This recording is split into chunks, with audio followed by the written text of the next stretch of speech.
Oi, Dani, tudo bem? Bom dia. Dani, é o seguinte, hoje eu vim aqui para falar não sobre Hércules, não sobre os trabalhos dele ou símbolos, tá? Eu quero contar uma coisa que aconteceu nesse final de semana e que eu achei interessante, porque foi ali uma questão de aprendizado que a gente pode ter com qualquer coisa que a gente, qualquer situação que a gente tenha na nossa vida, inclusive com filmes, com desenhos. Há diversas formas de termos aprendizados, tá? Basta estarmos prontos para captar, estarmos dispostos a captar. Bom, foi assim. A minha filha, Mirella, estava assistindo um filme, O Retrato de Dorian Gray. Esse filme é um filme que é de 2009 e ele é uma adaptação da obra homônima, ou seja, do livro de mesmo nome, do Oscar Wilde. Então esse rapaz, o Dorian Gray, ele tinha uma beleza externa excepcional. Ele era lindo e esta beleza abria portas para ele. Ele acabou conhecendo várias pessoas influentes, poderosas, graças a essa beleza. E uma dessas pessoas que ele conheceu foi um artista chamado Basil, com quem ele acabou formando ali uma amizade, eles se tornaram amigos. Depois de um tempo, na verdade, esse Basil ele desenvolveu sentimentos pelo Dorian Gray, se apaixonou por ele e insistiu para pintar um quadro dele, um retrato dele. Basil pintou esse retrato, ficou muito fiel à realidade e presenteou Dorian com esse retrato. Era também como prova de amor. Acontece que nesse meio tempo também o Dorian conheceu outra pessoa, uma pessoa que era um Lord Wotton ou Wotton, eu não sei a pronúncia correta, agora não recordo, que vivia uma vida desregrada. Ele tinha dinheiro, ele tinha poder, ele tinha influência e então praticamente ele fazia o que ele queria, não tinha limites. E o Lord colocou o Dorian Gray nesse mesmo caminho. Levou o Dorian Gray para esse mesmo caminho. Então era sexo, sodomia, drogas, não tinha limite para eles, para os dois. O Basil, por outro lado, ele já tinha uma vida um pouco diferente. Acontece que depois de um tempo, e aí o livro conta uma coisa, o filme conta outra, tá? Mas é mais ou menos no mesmo sentido, que o retrato que foi pintado do Dorian Gray acabou sofrendo mudanças físicas, aquelas mudanças que quem deveria ter sofrido foi o próprio Dorian. Parece que ele fez ali um contrato, vendeu a alma dele para que o quadro envelhecesse e ele não. Mas o resultado é que não havia assim doenças ou males físicos que afetassem o Dorian, apenas o retrato. O Basil descobriu esse segredo e insistiu ali com o Dorian para que ele destruísse o quadro. Se sentindo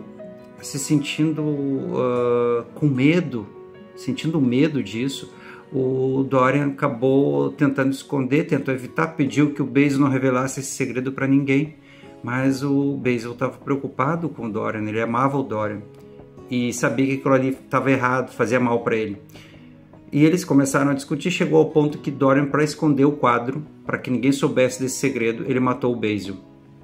O tempo passou, Dorian continuou naquela vida desregrada, curtindo adoidado ali, e viajou inclusive, né, por várias partes. Quando ele retornou para Londres, ele encontrou novamente o Lord Wotton. Vamos falar Lord Henry, que é melhor, né, mais fácil de pronunciar do que Wotton, porque eu não sei se a pronúncia está correta, vai ficar feio se não tiver. Mas tudo bem, eu estou fazendo aqui no improviso, o importante é a mensagem, tá? Se depois alguém me corrige aí se souber. Então o Lord Henry, agora envelhecido, dava para ver o peso dos anos, né, no semblante dele, tinha uma filha. Essa filha, ela regularia de idade com o Dorian Gray quando ele conheceu o Lord Henry, né? Só que o tempo não passou fisicamente, o tempo não passou para o Dorian Gray. Então ele continuava novo, com aquela aparência juvenil e regulando ali aparentemente com a idade da filha do Lord Henry. E Lord Henry já velho, barba branca, cabelos grisalhos e por aí vai.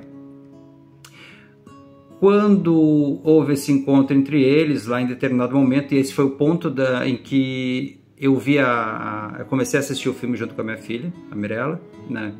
Foi que eles estavam discutindo, o Lord Henry pediu ali pro Dorian Gray se afastar da filha dele, porque ele sabia, conhecia todo o passado do Dorian Gray, sabia do que o Dorian Gray era capaz, que era um risco, e ele temia que a filha dele sofresse com aquilo.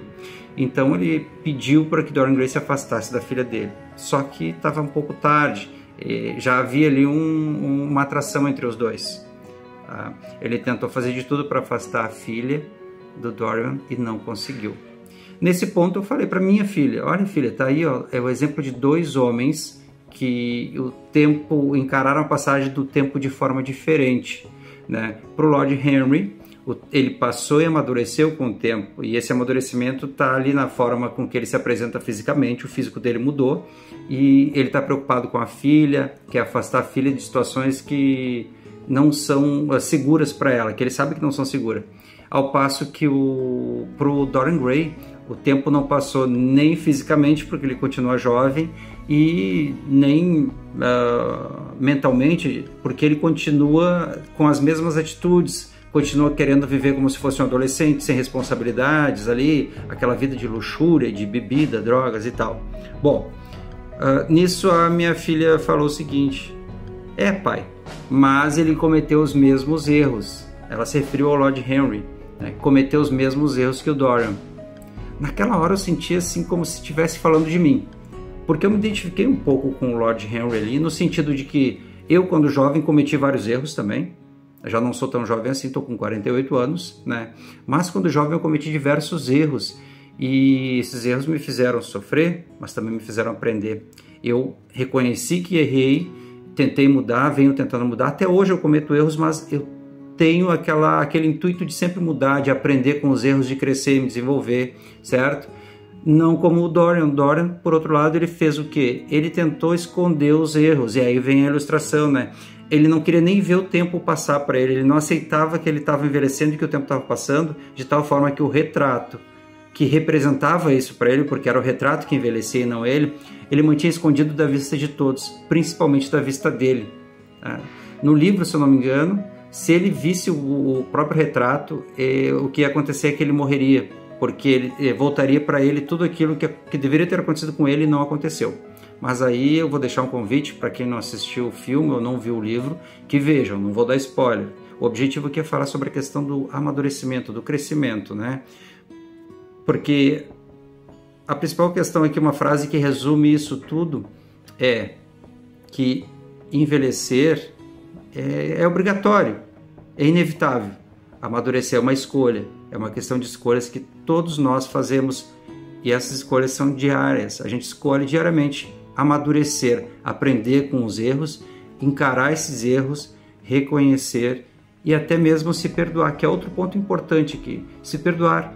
Eu tenho que me perdoar pelos erros que eu cometi quando eu era adolescente, quando eu era mais jovem, porque se eu não me perdoar, eu não vou conseguir seguir em frente, e eu não vou conseguir nem ensinar minha filha ou meu filho, né, sobre esses erros. Porque quando ela disse, pai, ele cometeu erros, e eu senti aquilo como se fosse para mim, eu sei que não era. Ela me falou, inclusive, pai, eu não estou falando de ti, eu estava falando do personagem.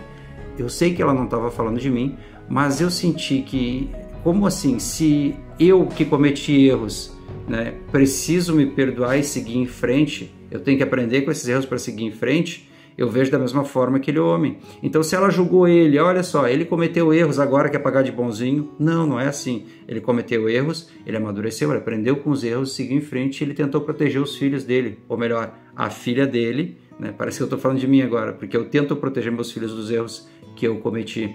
E ele tentou proteger a filha dele dos erros que voltaram ali na forma do Dorian Gray, né? Mas que ele não queria que ela passasse por aquilo ali.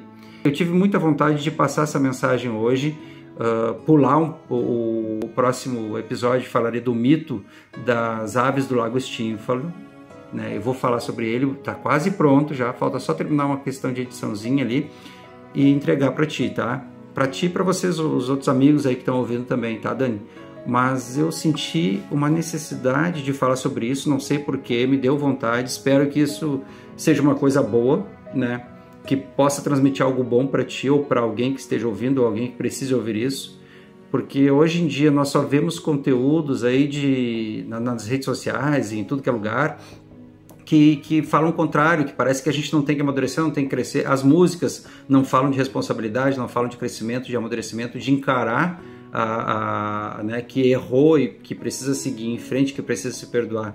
Então parece que tudo que está acontecendo hoje quer nos manter como? Quer nos manter como se fôssemos sempre adolescentes irresponsáveis e sem pensar nas consequências, sem pensar nos resultados, sem se comprometer com o que é necessário se comprometer para crescer como pessoa, não é? A gente vê hoje em dia, isso pode se representar até numa coisa simples. Acontece às vezes de a gente acompanhar pessoas por muito tempo só ali nas redes sociais, sem ver pessoalmente. Então na foto a pessoa parece estar cada dia mais jovem. Aquelas fotos que são postadas nas redes sociais, parece que a pessoa está cada dia mais jovem. Aí um dia tu passa por ela na rua e tu não reconhece ela, porque ela não tem filtro, não tem 4, 5, 6 filtros, a pessoa está ao natural, tu não reconhece ela, porque tu está acostumado a ver aquela pessoa como ela aparece lá nas redes sociais, né? Claro que não é tão pernicioso quanto o que Dorian fez, né? Não estou dizendo que essas pessoas são ruins ou estão erradas, calma. Eu só estou dizendo que isso também é uma tentativa de evitar ou de aceitar a passagem do tempo como ela é. Então é natural a passagem do tempo, é necessário, e é necessário que aprendamos, que cresçamos, que nos desenvolvemos. Essa aí foi a mensagem que eu senti muita vontade de passar hoje. Espero que faça sentido para ti e para quem mais estiver vendo aí. Pela primeira vez eu decidi botar a cara aqui para falar. Fiz rapidinho, porque eu tenho outras coisas para fazer antes de começar a trabalhar. E espero que tu goste, Dani, que tu ache interessante isso, essa reflexão, que fique essa reflexão. E para quem mais, meus amigos, estiverem ouvindo aí, que basicamente quem me ouve são meus amigos, meus parentes, que essa reflexão tenha um sentido e que possa ajudar aí a termos pensamentos bons, a encararmos, a nos perdoarmos e que tenhamos uma boa semana, certo? E continua aí, porque logo, logo tá vindo o próximo episódio, As Aves do Lago Estínfalo, certo? Por enquanto é isso. Fica bem, fica com Deus.